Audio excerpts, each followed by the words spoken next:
আম্মা বাদ আমি আপনাদের সম্মুখে একটা ভিডিও প্রকাশ করছি। বর্তমানে বাংলাদেশে আলোচিত বক্তা রাসূল সাল্লাল্লাহু আলাইহি সাল্লামকে সাংবাদিক বলে সম্বোধন করেছেন।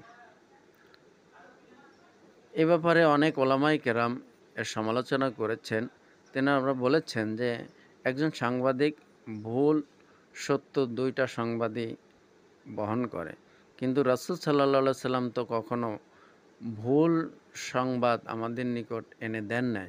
অতএব সাংবাদিক বলাটা রাসূল সাল্লাল্লাহু আলাইহি সাল্লামের শানের খেলাফ।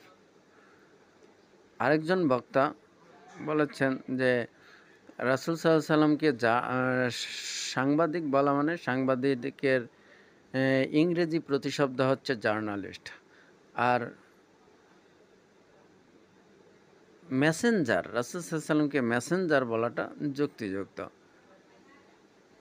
তো মেসেঞ্জারের ব্যাপারে আবার যিনি সাংবাদিক বলেছেন রাসূল সাল্লাল্লাহু আলাইহি সাল্লামকে, তিনি আবার এর জবাব দিয়েছেন যে সাংবাদিক বলেছি তাই আমার একটা অপরাধ হয়েছে।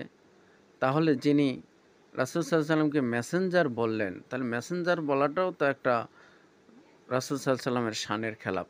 কারণ একজন মেসেঞ্জারকে বাংলায় বলা হয় ডাকপিয়ন। ডাকপিয়ন তো একটা ব্যাংকের ছোট সবচাইতে নিম্নমানের যিনি চাকরি বড়, বড় অফিসারদের কাছে চা নিয়ে দেয় বা ছোটখাটো কাজগুলা করে তাকে মেসেঞ্জার বলা হয়। তাহলে এটা তো রাসূল সাল্লাল্লাহু আলাইহি সাল্লামের শানের আরও খেলাফ। যাই হোক, আমরা যদি ভুল ধরি, অনেকেই ধরতে পারি। ওলামায়ে কেরাম হচ্ছে সমাজের সর্বোচ্চ সম্মানিত ব্যক্তিত্ব। তেনারা একজন ভুল করবেন, আরেকজন তার ভুল ধরিয়ে দেবেন, এটাই স্বাভাবিক।